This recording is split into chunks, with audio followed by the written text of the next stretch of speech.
Hello friends, मैं हूं संजय संख्यान और आप देख रहे हैं एचपी नोटिफिकेशंस बाय संख्यान। दोस्तों, आज के इस वीडियो में हम बात करेंगे कि फॉरेन सर्विसेज क्या है और फॉरेन सर्विस के साथ साथ हम बात करेंगे कि किसी गवर्नमेंट एम्प्लॉइज़ को अगर फॉरेन सर्विस में भेजना है तो उसके लिए क्या क्या कंडीशंस हैं। और लास्ट में मैं कोशिश करूंगा डिस्टिंग्विश करने की कि फॉरेन सर्विसेज और डेपुटेशन आउट ऑफ इंडिया में क्या फ़र्क है। और ये जनरली केवल एग्जामिनेशन में भी क्वेश्चन पूछा गया है। तो चलिए हम बात करते हैं कि फॉरेन सर्विस क्या है। बट मुझे लगता है फॉरेन सर्विस से पहले थोड़ा सा इस कंसेप्ट को हमें समझना पड़ेगा। जब किसी गवर्नमेंट एम्प्लॉइज़ को एक जगह से दूसरी जगह उसको भेजा जाता है तो अलग अलग वर्ड यूज़ होते हैं। कई बार हम ट्रांसफ़र बोलते हैं, कई बार हम डेपुटेशन बोलते हैं, कई बार हम फॉरेन सर्विसेज बोलते हैं। तो ये क्या है, अलग अलग वर्ड कब यूज़ होते हैं, चलिए उस पर थोड़ा सा हम डिस्कस कर लेते हैं। मान लीजिए कोई गवर्नमेंट एम्प्लॉइज़ मान लीजिए एजुकेशन डिपार्टमेंट में है और एक with in the department means उसी डिपार्टमेंट में एक जगह से दूसरी जगह उसको भेजा जाता है। मैं एग्जांपल ले रहा हूँ टीचर का। मान लीजिए यहाँ पे ऊना डिस्ट्रिक्ट के एक टीचर को अगर भेजा जाता है शिमला में स्कूल में, तो उस स्थिति में इसे हम बोलेंगे ट्रांसफ़र। और ये ट्रांसफ़र परमानेंट भी हो सकती है, टेम्परेरी भी हो सकती है। बस एक सिनेरियो और रहता है डेपुटेशन। आपने ये वर्ड भी सुना होगा। डेपुटेशन का मतलब ये है कि service outside the cadre means अगर विद इन डिपार्टमेंट उसको एक जगह से दूसरी जगह भेज रहे हैं तब उसमें ट्रांसफ़र बोलते थे। बट अगर एक डिपार्टमेंट से दूसरे डिपार्टमेंट में भेज रहे हैं या फिर service outside the parent department, जब कोई गवर्नमेंट एम्प्लॉइज जाता है ऐसी सर्विस करता है जो पेरेंट डिपार्टमेंट के बाहर अपनी सर्विसेज दे रहा है, तो उसे हम डेपुटेशन बोलते हैं।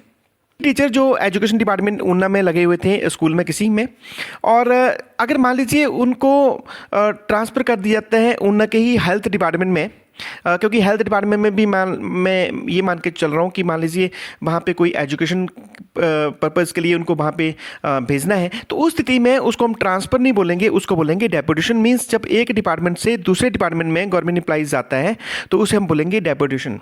और तीसरा, ये deputation with in the state भी हो सकता है, विद इन द कंट्री भी हो सकता है या आउट ऑफ कंट्री भी हो सकता है।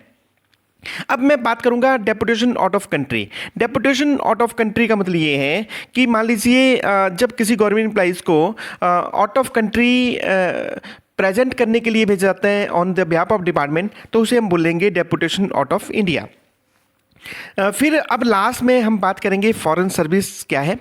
देखिए, फॉरेन सर्विस का मतलब ये है कि अब मैं सिंपल पहले डेफिनेशन पे बाद में जाता हूँ, पहले आपको यहाँ पे बताने की कोशिश कर रहा हूँ।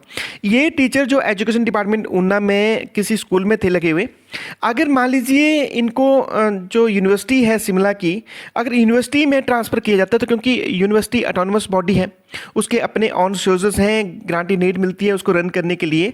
तो जब यूनिवर्सिटी में उस टीचर को भेजा जाता है जो ऊना में पोस्टेड थे, तो हम इसे बोलेंगे फॉरेन सर्विस। फॉरेन सर्विस का फॉरेन से कोई लेना देना नहीं है। जब भी वो अपने कैडर से छोड़ के जब बोर्ड कॉरपोरेशन या यूनिवर्सिटीज़ में जाते हैं तब हम इसको बोलते हैं फॉरेन सर्विसेज। और ये फॉरेन सर्विसेज जो फॉरेन सर्विस है ये विद इन इंडिया भी हो सकती है या आउट ऑफ इंडिया भी हो सकती है। अब फॉरेन सर्विस की मैं अगर डेफिनेशन पढ़ के बताने की कोशिश करूं, foreign service means service in which a government servant receives his pay from any source other than consolidated fund of India या consolidated fund of the state या फिर consolidated fund of union territory with the selection of the government. Means देखिए, यहाँ मैं अगर बात करूँ, जब एजुकेशन डिपार्टमेंट की में ये टीचर थे तो इनको जो सैलरी मिल रही थी वो मिल रही थी स्टेट गवर्नमेंट के कंसोलिडेटेड फंड ऑफ स्टेट जिसे हम बोलेंगे। और अगर मान लीजिए सेंटर से कोई सेंट्रल स्पॉन्सर स्कूल है तो वहाँ पे मिलती है कंसोलिडेटेड फंड ऑफ सेंटर का पैसे से। या यूनियन टेरिटरी की बात करूँ तो वहाँ पे मिलता है उनको, जो गवर्नमेंट डिपार्टमेंट को जो मिलता है वो मिलता है consolidated fund of union territory. But यहाँ जब बोर्ड या कॉरपोरेशंस या पीएसयूज़ वगैरह में जाते हैं या मान लीजिए यूनिवर्सिटीज़ में जाते हैं तो वहाँ पे सैलरी जो मिलती है वो मिलती है उसको other than consolidated fund of India या consolidated fund of the state या consolidated fund of the union territory. Means ये जो सरकारी खजाने से जो पैसा मिलता है उस पैसे से उसकी सैलरी नहीं होगी, सैलरी देगा जो उसको बोरिंग डिपार्टमेंट होगा। तो ये इसको फॉरेन सर्विस को अगर पढ़ने की मैं 9 से लेकर 127 तक हैं जो फॉरेन सर्विस का बताता है, ये है फंडामेंटल रूल। और इसमें देखिए दो टर्म बार बार आएगी, एक होता है लेंडिंग डिपार्टमेंट और एक होता है बोरिंग डिपार्टमेंट। लेंडिंग डिपार्टमेंट वो है जहाँ से गवर्नमेंट एम्प्लॉइज जा रहा है, और बोरिंग डिपार्टमेंट वो है जहाँ वो ले रहा है, उधार ले रहा है। मींस जैसे एग्जांपल देता हूँ, मैंने जैसे यूनिवर्सिटी की बात करी थी कि एक स्कूल का टीचर जो है वो यूनिवर्सिटी में जा रहे हैं, तो जो लेंडिंग डिपार्टमेंट हुआ वो हुआ एजुकेशन डिपार्टमेंट, और जो बोरोइंग डिपार्टमेंट हुआ वो यूनिवर्सिटी हुआ बोरोइंग डिपार्टमेंट। तो फॉरेन सर्विस के लिए कुछ एक जो पॉइंट आपको ध्यान रखने वाली बात है कि ये जो ट्रांसफ़र होगी ये होगी गवर्नमेंट डिपार्टमेंट से बोर्ड, कॉरपोरेशंस या यूनिवर्सिटीज़ में या पीएसयूज़ में, नंबर 1।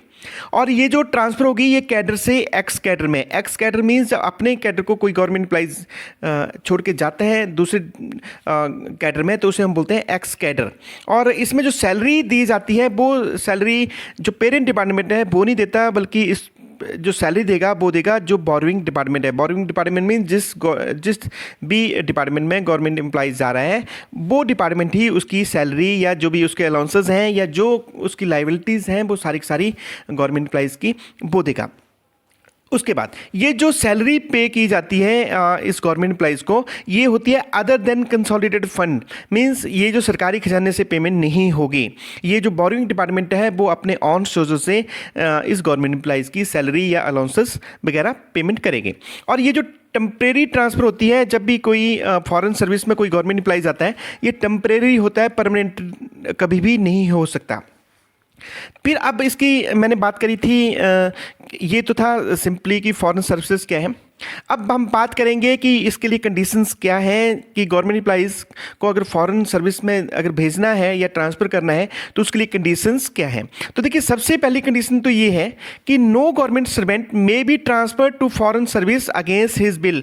मीन्स अगर किसी गवर्नमेंट एम्प्लॉइज़ को फॉरेन सर्विस में भेजना है तो उसके लिए पहले गवर्नमेंट एम्प्लॉइज़ की कंसेंट लेनी पड़ेगी, नंबर 1। बट इसमें कुछ एक्सेप्शंस हैं। ये जो एक्सेप्शंस हैं कि मान लीजिए अगर जहाँ किसी गवर्नमेंट एम्प्लॉइज़ को ट्रांसफ़र किया जा रहा है वो अंडरटेकिंग या जो बॉडी है उसको ऑन कर रखा है गवर्नमेंट डिपार्टमेंट ने या गवर्नमेंट डिपार्टमेंट के कंट्रोल में है, तब फिर गवर्नमेंट एम्प्लॉइज़ की जो वो यहाँ पे कंसर्न लेने की ज़रूरत नहीं है। और दूसरा, गवर्नमेंट एम्प्लॉइज़ को जो ट्रांसफ़र करना है फॉरेन सर्विसेज में तो कंपिटेंट अथॉरिटी की सैंक्शन लेनी पड़ेगी, और उसके बाद ही गवर्नमेंट एम्प्लॉइज़ को जो है वो ट्रांसफ़र के लिए ट्रांसफ़र करके फॉरेन सर्विसेज में भेजा जा सकता है। ये कंपिटेंट अथॉरिटी क्या है? जनरली जो अपॉइंटिंग अथॉरिटी है वो ही कंपिटेंट अथॉरिटी होती है।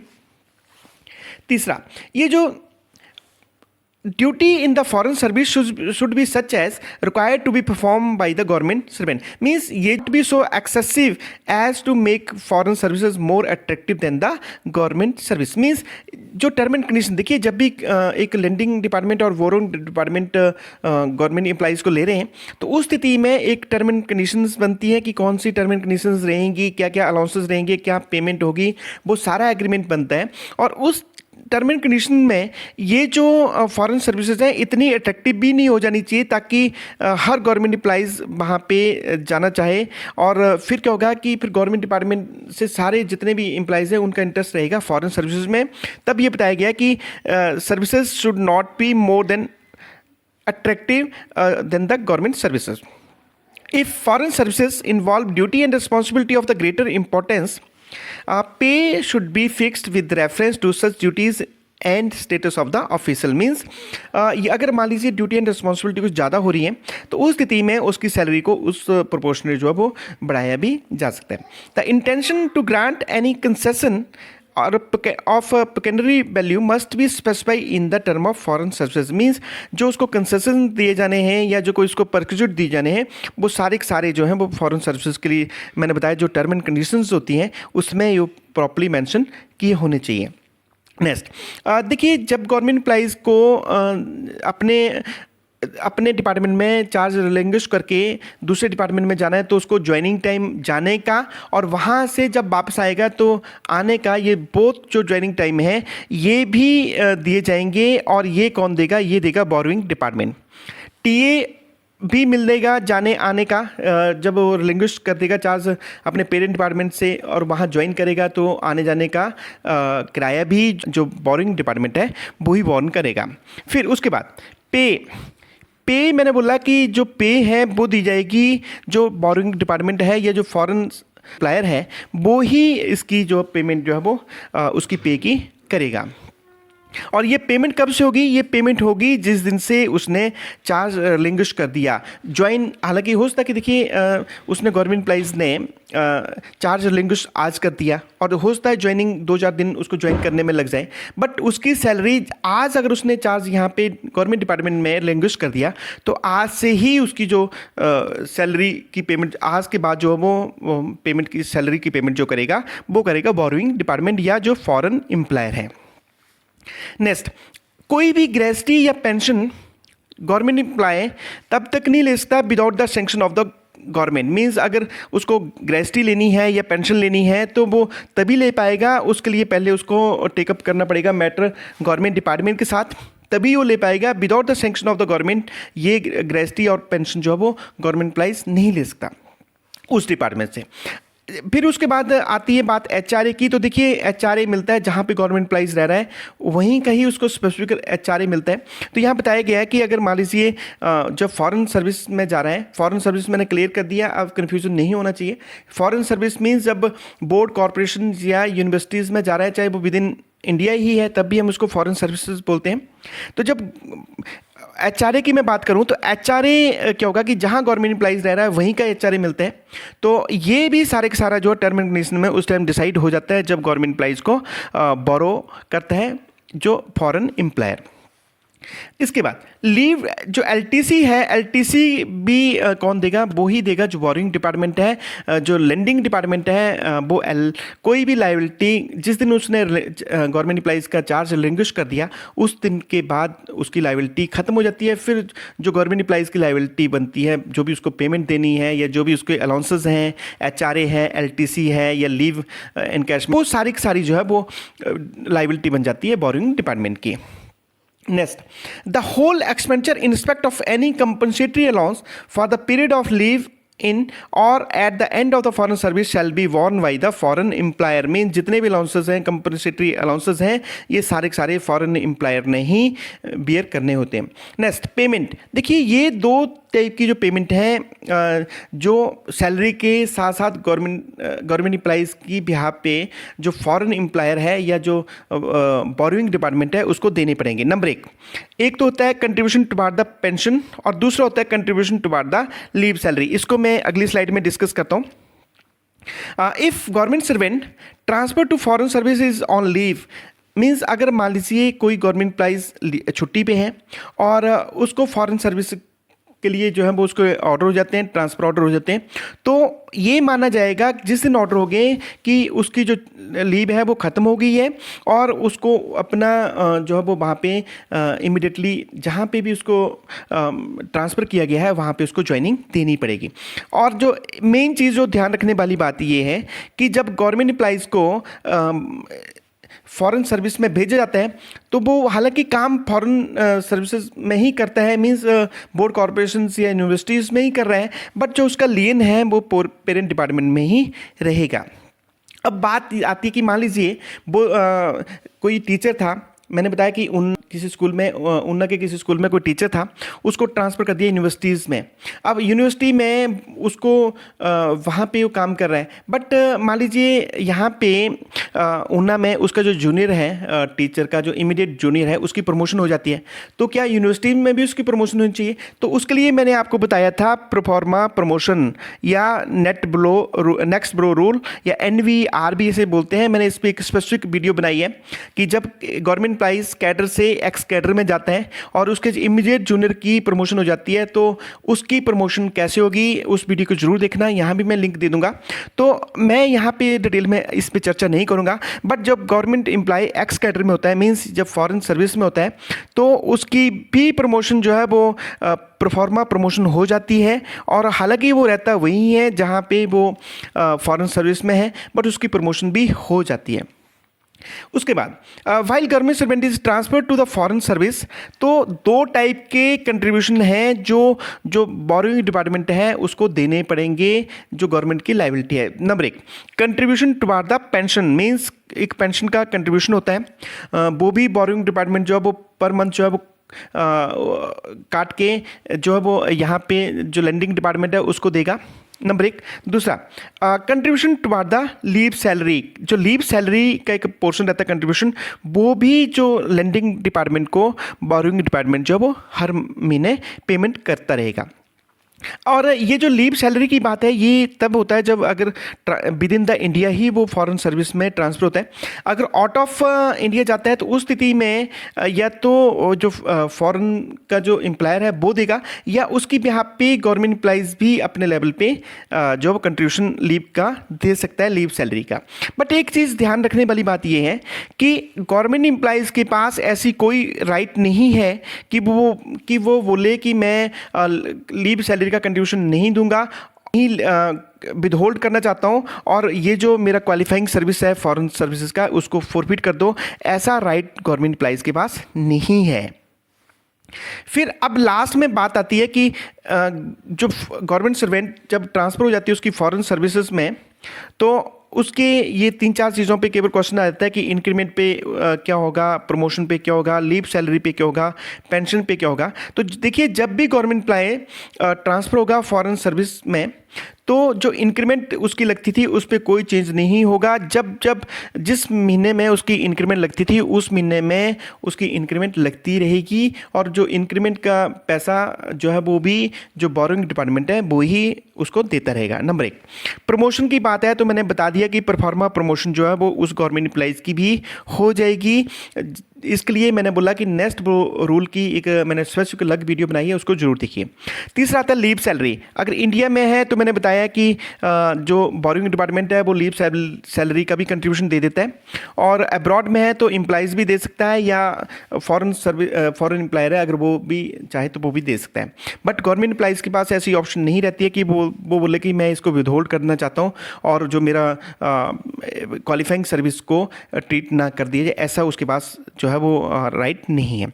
रही बात पेंशन की, तो पेंशन के लिए देखिए ये जो पीरियड है फॉरेन सर्विस में जितना भी टाइम लगाया सारा सारा क्वालिफाइंग सर्विस जो है वो काउंट होगा। तो ये था फॉरेन सर्विसेज क्या है, फॉरेन सर्विस क्या है।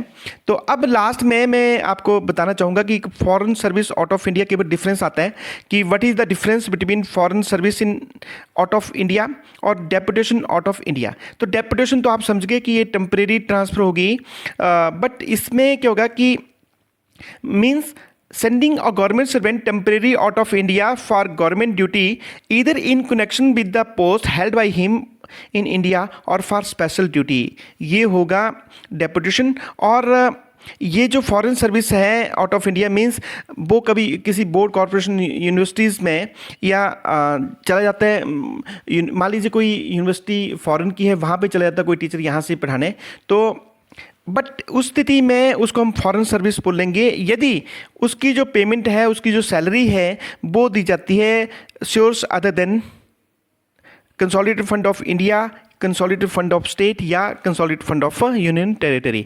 तो ये थी फॉरेन सर्विस क्या है। मुझे लगता है आपके कंसेप्ट क्लियर हो गए होंगे।